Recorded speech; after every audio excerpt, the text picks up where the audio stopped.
I did. I paid like a shit ton of money for just 90 minutes with her.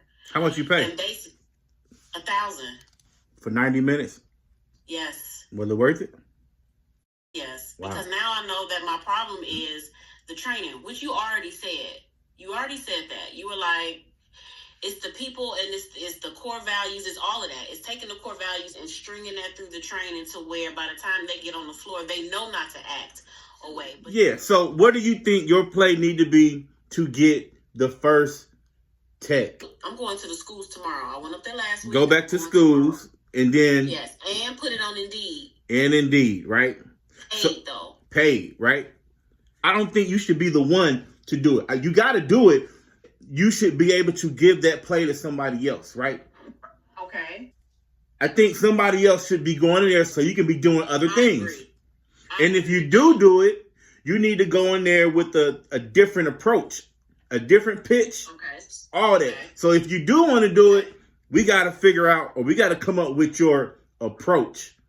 Oh, and I definitely need that. And it has to be really focused, and you can't, it's a whole call we'll have to do on just that. If you... Now that I agree with. I don't want to be involved with the school. And I do agree. If I am going to be involved at the schools, which I don't mind being because they perhaps need to see my face at the school, I do need a different approach. Yeah. My approach... Yeah. Now that you said that, and I'm like, yeah, I definitely need a new strategy going into the schools. Yeah. So maybe it's not strategic at all. It's just me off the top of my head. Yeah. So maybe we can just kind of work on that. Maybe we can just work on. I say, regardless if we have somebody else do it or not, we need to work on that with you so you can know, so you can have it in you, so you can understand what that different approach is. And should I not go to the school tomorrow? Because I was going tomorrow. What was you going to go and do? Talk to the teacher, because I know one of the teachers that work there. So I know that I was going to be up there and be like, who the good students up here? And she would tell me, and then she would want me to talk to them about, she used to work at Just For Me and African Pride. She's going to want me to talk about my experience in marketing that I am hiring. Okay. That's how I usually go. If you start this thing, and then when you hand it off to somebody, you know what the expectations is going to be. You know what they're going to experience when they're there because you did it, right? But like I said, we don't have enough time to put together.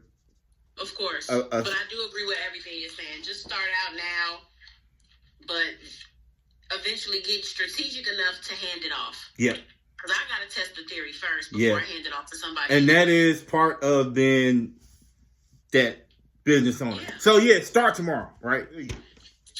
I was going to do mailers in the neighborhoods, in those little bougie neighborhoods in the area. The affluent. Maybe it's not time for that. Instead of saying bougie, start saying affluent. The affluent, okay? Yes. Those are the people who you need to target. Those affluent neighborhoods. Yes. I used to do mailers back in the day, and I had some success, but I don't know what the state of direct mailers, I don't know where it's at, because everything is on the phone.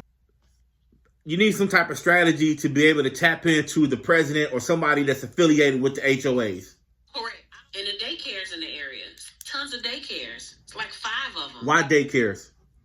Because the moms are going to pick up their kids. Do we not want the moms? Okay. So how does that work?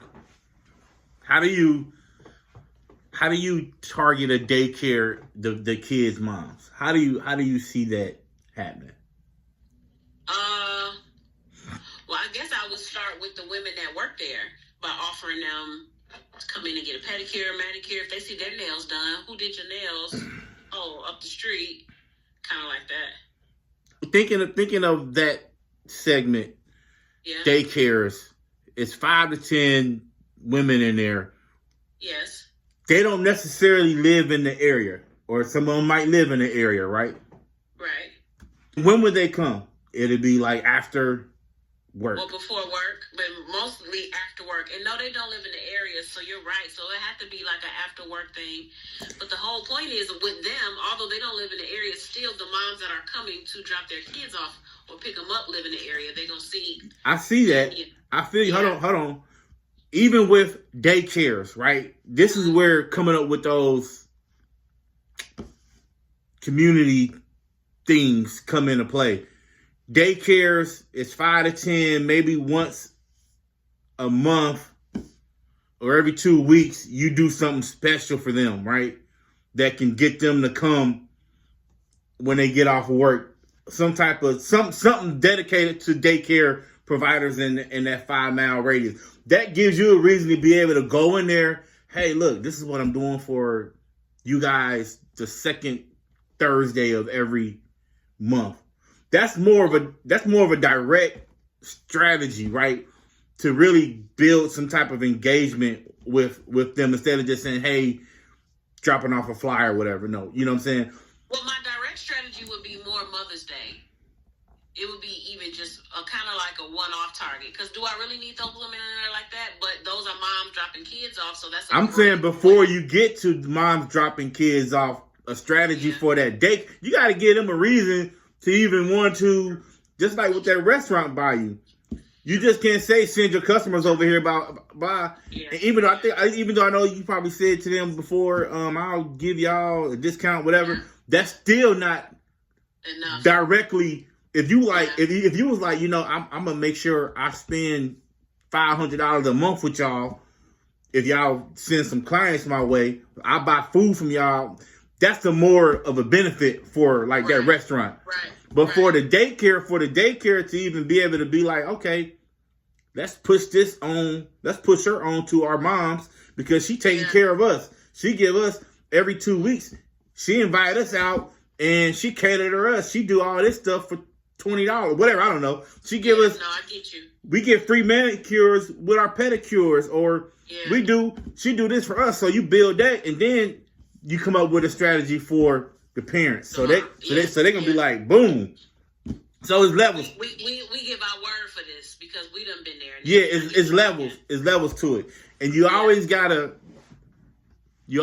think about, what am I doing? What am I actually giving this person in order for them to build some trust in me, in order for them to refer me? You got to give somebody something, them directly. So you got to give for instance, the daycare teachers something directly. Yeah. It's levels to that whole daycare play, right? But it's something that you got to, like all these strategies, you got to write down the HOA, PTA, daycare. All these are going to have different approaches. I'm looking at 3 different customer segments. I'm looking at the HOA, I'm looking at the PTA in the schools, and I'm looking at something for daycares. Like I said, all of these 3 have to be approached differently. I know they do. And any more that comes along, so the affinity groups, and I told you about them before, those are like groups. Yeah. Those are like community groups. I'll tell you, for example, I work with a affinity group out in Ackworth. It's some older ladies. They're called the Golden Agers, right? It's like 50 of them. And they're just older ladies that's still doing their thing. They're like 70, 80 years old. And they just still out here in the community doing their thing. So that's an affinity group. And they support each other. They do events. They do all this different type of stuff. Those type of groups are everywhere. You know what I'm saying? So a group like that is a group that you would have a strategic play for. You know what I'm saying? So all these are segments, right? These are customer segments. Right. All of them are going to have a different approach. So you got to write down all these. I'm looking at 4 different segments right now. So you got to write down all the segments, right? And then have a play for all of them. Have a sales pitch or whatever. I agree. So that's what I'm saying. If I'm working on the going to the school side, I don't have the time to be fleshing this out too. That's what I'm saying. Right. So I can't do both, but I can definitely do one. Yeah. And that's been my problem. So if I'm at the schools, I need somebody to work on this. If I'm working on this, then I need somebody at the school. So this is where somebody has to fit. Somebody has to be a fit. We'll start with one segment at a time. You just can't pay somebody monthly without them delivering something, right? As far as where you're at in your business, you need a different type of... I need boots on the ground for right now. I can't, know where them fans at. Yeah, you need some fans. Exactly. So I can't be in La La Land on social media it too hard. Which is where my experience is. My experience isn't in foot. That's where my experience is. My experience is growing a business organically, locally, right? That's why I'm always, and I've done it all different ways. I've done it where I spent thousands of dollars a month on Google ads. I learned that wasn't for me because I was doing that. And then I had partners in other industries, and even in the same industries, multi-million-dollar business, ain't never spent the dollar on Google ads, don't even have Instagram accounts. You know what I'm saying? Yeah. Local businesses. So when it comes to a local play, it's totally different. You know what I'm saying? That's how I've grown my business, just off the local play. But I've done it every way. So I say that to say your scenario is different. It's all strategic. Very. Ain't no guessing. Ain't everything got to make sense. Yes. So at this point, you're gonna go in and spearhead the outreach to the schools.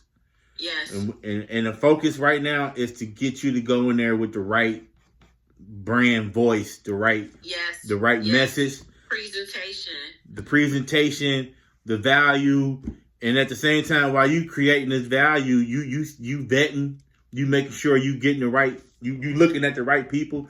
You got to make it look like it's a privilege to be able to come to your spot. Like, look, I only recruit 2 a year. It got to get to a point to where when they see you walk in there, they know like, oh man, I got to get on that because she only recruit once every 6 months. You want to get it to be like when you come in there, everybody chasing you to come to your salon.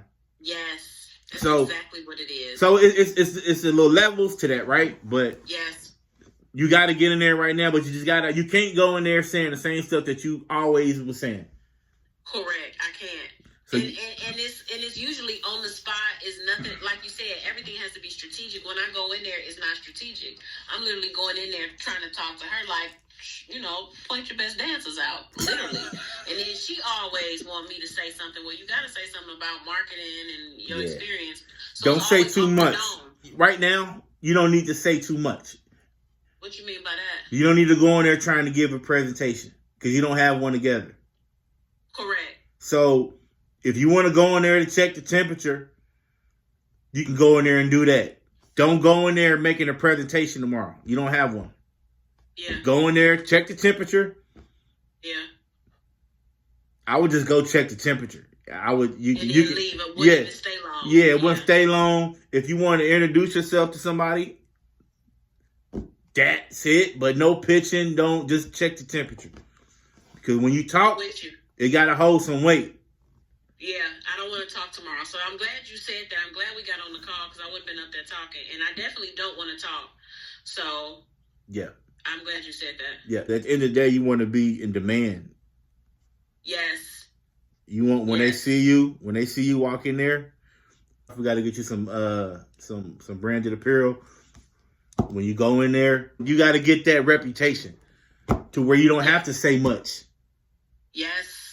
Yes, my presence is enough, and you get it. I don't have to say much. You just always know. It's crazy. Yeah, you just know. Absolutely. It's a local thing, right? I'm still on that 5-mile radius. Everybody's not your customer, right? Right. That's why we write these segments down. Yeah. It don't have to be a ton of them, right? It might just be these 4 and a couple more, right? I think the biggest one's gonna be HOA. I do too. I do too. I promise I do. Yeah. So that's the thing with people, period. Right? So people that have businesses, say you got a marketing business, or they have their setup of how they do business, their packages that they offer. So they're going to always try to push you towards that.